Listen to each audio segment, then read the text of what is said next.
Welcome to the Heavy Spoilers Show. I'm your host Paul, aka the guy who's got a fin rod like Galadriel's brother, and this video we're breaking down episode 4 of the Rings of Power. The series is now at its halfway point, and though it still feels like it's in setup mode, we are getting some things moving in terms of where we could be heading. Throughout this video we're going to be breaking it all down and going through the connections to the books as well as the nods to the movies. There will be some future book spoilers here in regards to both Elendil and Isildur as they feature in the films, but other characters like Pharazon I'll keep quiet on. However, if that could ruin the show for you, then turn off now, and with that out of the way, let's get into the video.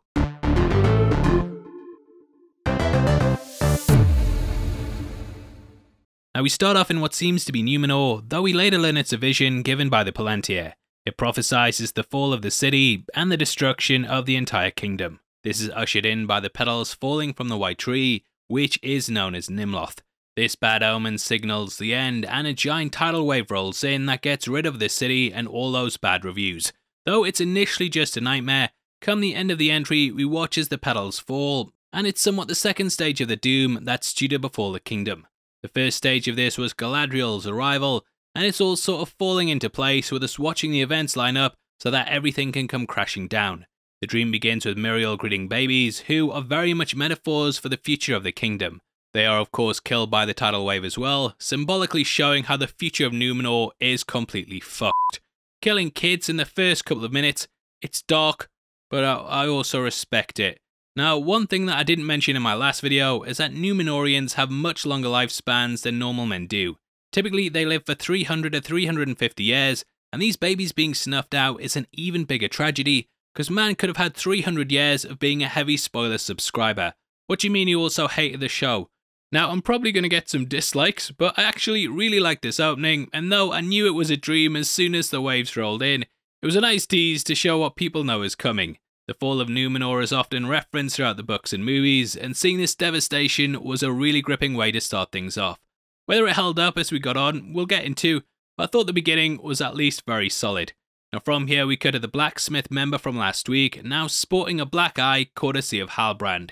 He Halbranded him, and he's gone from, "we don't take too kindly to you in these parts," to the next stage of that, which is, "they took our jobs! They took your jobs! They took your jobs too!" This is weaponized by Pharazon, who unites the public distrust for elves in order to turn people against the queen. It's all a political play, and we slowly start to see as he sows the seeds of doubt in her rule. I don't want to get too heavy into the book spoilers, because this channel, it's not called Heavy Spoilers, is it? But this division is a big part of the story, and we can see a coup slowly starting to be set up. He gives a big speech in front of a hall that has images of builders embossed into it, and very much uses this as a backdrop to pretend that he's a man of the people. He mentions the creation of the seawall, which was used to stop water flowing into the kingdom, and also the raising of Armenelos, which is the great city that the scenes take place in.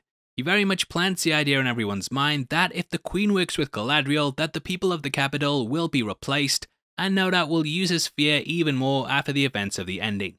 Here we also meet his son Kemen, who is a new creation for the show. Man has got game, and he ends up taking Iranian for dinner. I'm always butchering these names, and I apologise, and you know what, the dislikes, they're probably deserved. I think this is all a double play, with him just doing it so that he can get her family on his side, as well as a path to Elendil, who's now in the Queen's Council.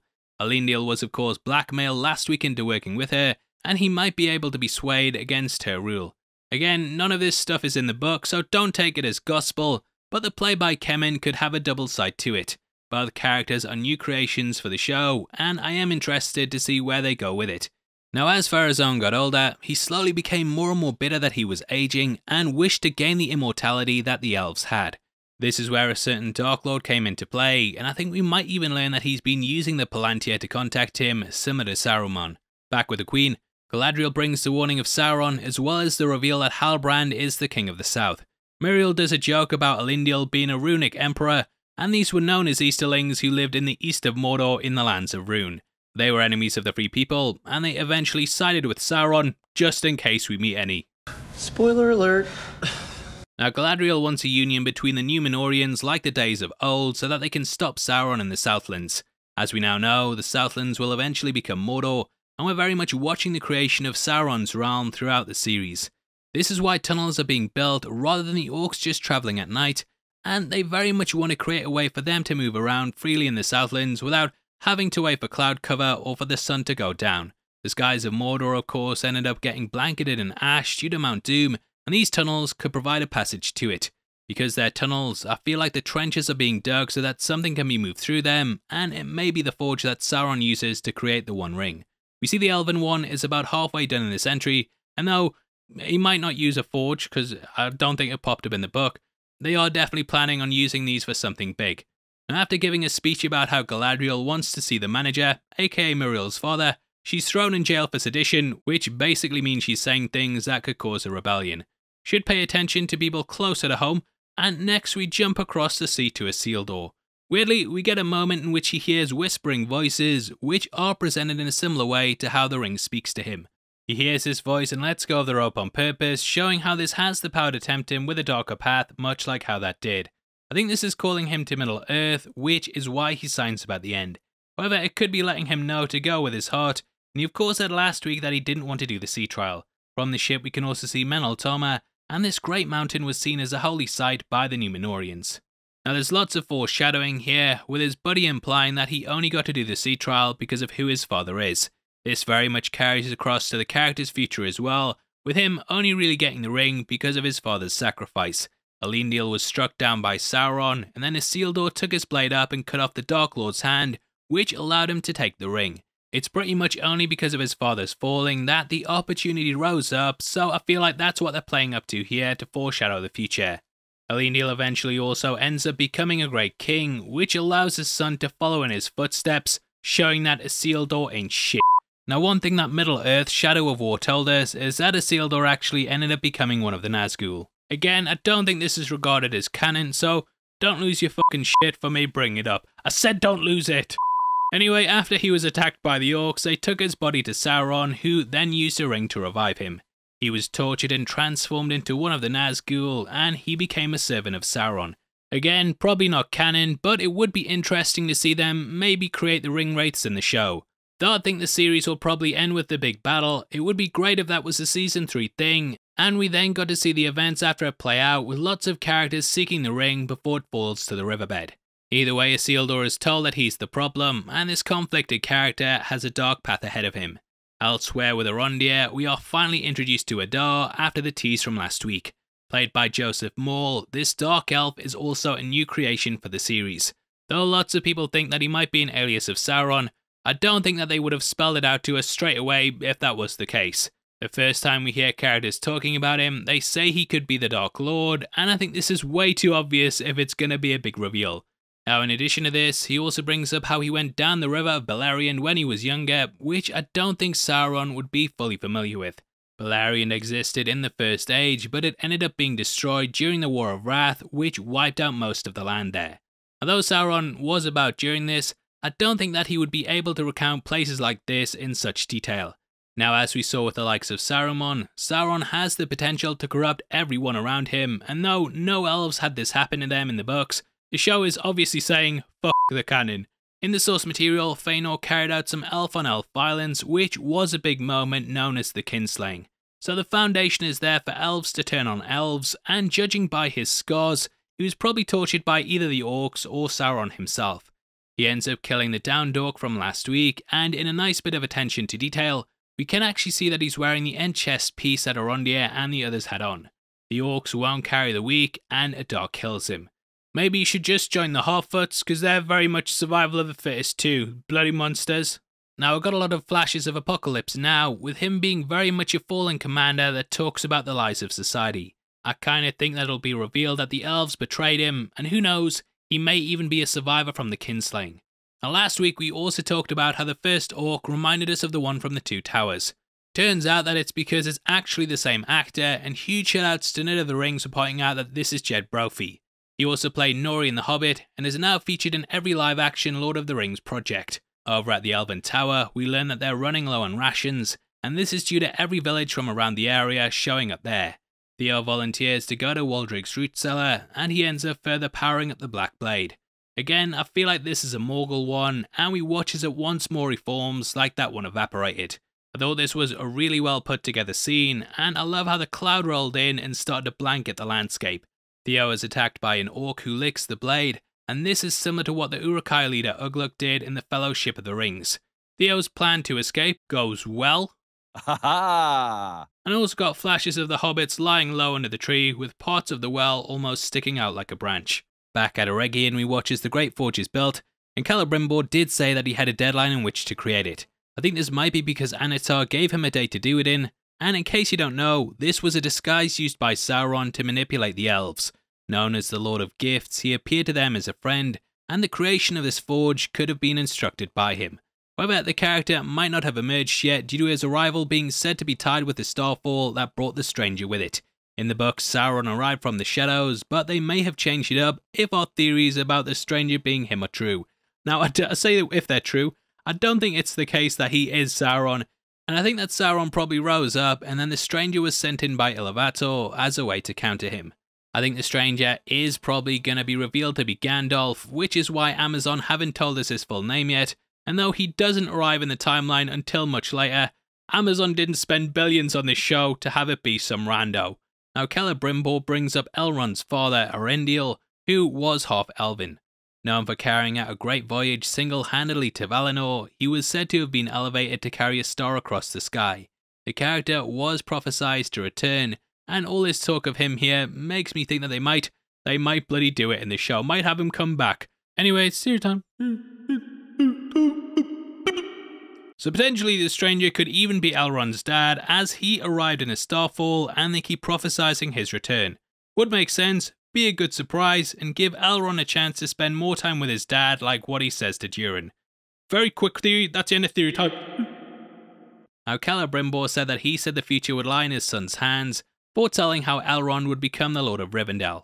However, Celebrimbor hints that he believes it's in the Great Forge, which of course ties into the ring. He says that Durin is hiding something from him, and we later learn that this is Mithril. Got a bloody theory time, right? And Elrond visits Disa before discovering the truth. Now we can hear Gerda and Gimli playing the knocking game in the background, and this later helps Elrond to open the secret doorway. Dwarves were of course famous for hiding passages, and we saw in the Fellowship how the entrance to Moria was only revealed through the use of moonlight. I'm still not sure whether that doorway we saw in episode 2 was the same one, but let me know below if you think it is. Now on the floor, we can see the dragon helm of Dol Lorman model, which was said to be made by the dwarven smith Talcar. He also created the sword Narsil, which was used against Sauron, and I think we might even get an appearance by it later on in the entry. After elves dropping on them, Elrond picks up that they're digging in the old mine, and he travels out there. Khazad-dûm is still full of lush plant life due to the dwarves being able to redirect sunlight, and this is something that Gandalf also tapped into during the Fellowship of the Ring. Elrond does the old 5, 6, 7, 8 who do we appreciate, and gets through to the secret compartment where Durin tells him about the new discovery. Now Andy, kinda funny, recently pointed out that the elves don't have sideburns because it's probably to do with the ear prosthetics. Since realising this, it's ruined the show for me, and I'm now telling it to you too cause I won't have anyone having fun under my watch. Mithril was of course a very valuable acid, and the shirt Bilbo found that saved his and Frodo's life several times was made of the material. Elrond ends up taking an oath to not share the info with anyone, but I think that he may tell Celebrimbor, which will cause a lot of issues. The quest to get Mithril of course caused the dwarves to dig deeper and deeper, and this eventually led to them digging where they shouldn't have been. Disa brought up in episode 2 that they would sing to the stone, and this would show them the way. This is somewhat shown in the entry later on, with Disa belting out a banger that causes the environment to react. This is to release the bodies of those that get trapped whilst digging, but it's also used as a way to open things up. In the end though, this foolishness led them to unearth the Balrog. We know from the trailers that one will be showing up, so I'm expecting the Mithril quest to cause them to come across one in the caves. Durin's father, Durin III, wished to have caution when digging, and I am expecting him to die at some point in the series, which will make our boy Durin king. He will probably want to dig deeper and further, and this will lead to the fall of Khazad-dûm. Now in prison, Halbrand tells Galadriel to stop storming and demanding stuff, and that this has made her lose sight of the thing right in front of her face. He's much more charming, and managed to get not only her dagger, but also the crest by complimenting and playing people. I think the character of Halbrand is a really interesting one, and though he's definitely the Aragorn of the show, he's got a darker side to him. Though he's really charming, he's also just playing characters to get ahead, which shows he will lie to get power. I think if he was revealed to eventually become the Witch King, that it would be a great direction to take things, and as we know, the kings of men are eventually turned into them. He even seems to manipulate Pharazon into letting Galadriel leave by letting him know where she's going, so he's clearly just out for himself. I seen you pushing away from that worm, mate. I seen it. Now Galadriel manages to escape, and she climbs a tower which is based on elvish ones, which we can see due to its design. As mentioned last week, the city was gifted to the men by the elves due to them standing up against Morgoth. This kingdom is vast and expansive, later inspiring the designs of Minas Tirith, and it shows how those that worked with the elves benefited from it. This idea of elves and men working together is showcased in the prior scene with Isildur and his sister, due to a mural on the wall showcasing the two races fighting alongside each other. This itself is against a fish dragon in the Sundering Sea, which featured in episode 2 and also on the maps. Galadriel finds the king bedridden, basically showing that he's on his way out. Miriel doesn't want this getting out as it could cause an even further power struggle, and with her leaving the kingdom, I think Pharazon will use him as a way to weaponize all the people against her. The king was of course an ally to the elves, so this might cause further dissent amongst the population. We hear about the rebellion of the people and how Miriel was put in place to rule, and obviously if they find out he's been nursed, then it will cause a lot of issues. Miriel takes Galadriel to the Palantir, and I believe that we see Narsil at this point. If you look at the handle, it looks exactly the same, and we know from the source material that after it was forged in the First Age that it ended up here. This weapon was later used by Elendil before Isildur picked it up to strike Sauron, so it might get passed on to him directly from the Queen. Galadriel touches the Palantir, and it further showcases the same vision that Numenor will fall. Miriel misinterprets this as being caused by the elves who could take back the island, but as you can probably guess, it's caused by Sauron. Yeah, spoiler alert there. Now Theo makes a break for it in the night, and I really like how the character has been used for a lot of the more horror-filled tense sequences. There was the Orc Scene in episode 2, and this one take shows as he tries to avoid detection when the orcs are at the most powerful. Sure, he sounds like a cast member of Coronation Street, but the character is growing on me. However, I think that Arondir's arrival kinda doesn't make sense when you think that Adar released him. The way Adar treated the dying orc at the start was very sympathetic, and it made me think that he might be an orcaholic. So I don't know why he let Arondir free carrying lots of weapons, as he could just use them against the orcs, and guess what? He did. Either way, we still get a solid chase scene with the elf doing the reverse Uno card when he catches an arrow. Once more, they use a lot of slow motion, but it actually felt way more impactful than last episode due to it being tense, whereas that just felt like an over-reliance. They make it out to the tree line into the safety of the sun once more, cementing why the orcs are digging trenches. Reminded me a lot of the bit when they escape Moria and have to move fast before sundown due to the orcs starting to swarm the area. Disa apologises for lying to Elrond, and we discover that Durin managed to pull the trapped dwarves out. He clearly resents his father, and the show again has switched things up from the canon. The dwarves were believed to be reincarnations of those that came before, with Durin the Fourth being believed to be Durin the First.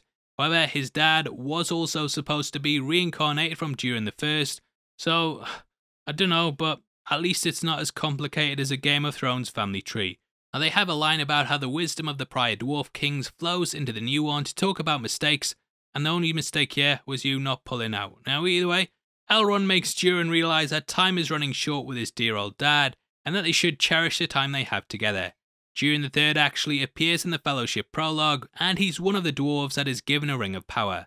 This later is passed to his son, so I am expecting Durin the Fourth to wield one at some point, and for his dad to live a long time, or at least up till maybe season 3.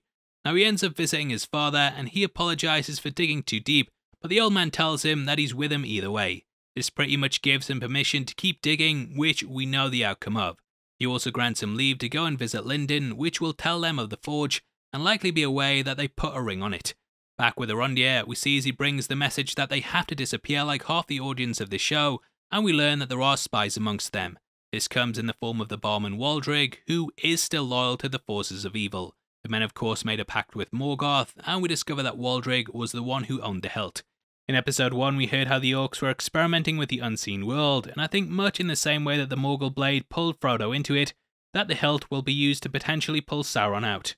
Adar is alerted to its location, and I have to hand it to him and his wargs that the men don't stand a chance.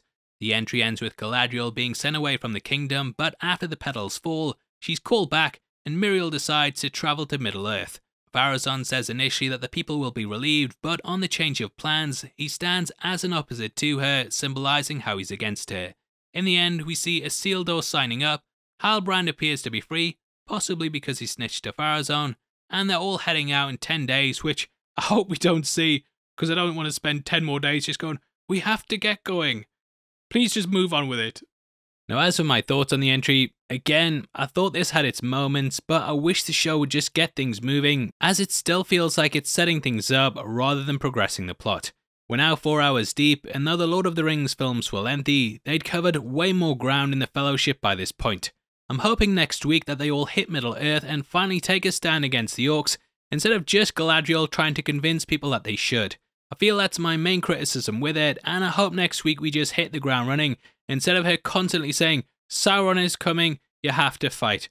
That's why I feel the pace is being dragged down, but I can imagine that the Harford caravan will probably take up a big part of it too, since it was missing from this one. Now as for the good, I think the Arondir and Theo bits were really strong, along with Elrond, Disa and the Durin scenes. I've always found the elves a bit stoic and vapid, and they're kind of charisma vacuums due to them being above everyone. Therefore, I think it's smart when they're played off against others who have more personality, as it allows them to gain some. I felt this about the relationship with Legolas and Gimli, yeah, dislikes there, and I feel that both Elrond and Galadriel are at their best when they're working off others. So all in all, I think the episode was okay. I don't think it's as terrible as a lot of people are saying, but I also don't think that it's as gripping as it could be. It has the difficult task of going up against House of the Dragon, which for me outperforms it every week. It's unfortunate, as again the visuals are really next level in this, and I hope that the second part of the season has more going on with it than the first. Now as always, I think there's going to be a ton of different opinions on the show, so let me know yours below. I went from being called a shill one week to a hater the next one, and this week I'm probably going to be a fence sitter because I said it was okay. So let me know below. I'll try and navigate these reviews as best as I can, and yeah, I'd love to hear your thoughts as well. Just to let you know, we're running a competition right now and giving away 3 copies of Thor Love and Thunder on the 15th of October. All you have to do to be on the chance of winning is like the video, make sure you subscribe with notifications on, and drop a comment below with your thoughts on the episode. We pick the comments at random at the end of the month, and the winners of the last one are on screen right now, so if that's you, then message me on Twitter at Heavy Spoilers. If you want something else to watch, then make sure you check out our breakdown of House of the Dragon, which will be linked on screen right now. We've gone over all the ties to the books, what we think's going to be happening with the characters, and just our general thoughts on it, so head over there right after this. Out of the way, thanks for sticking through the video, I've been Paul, you take care of yourself, peace.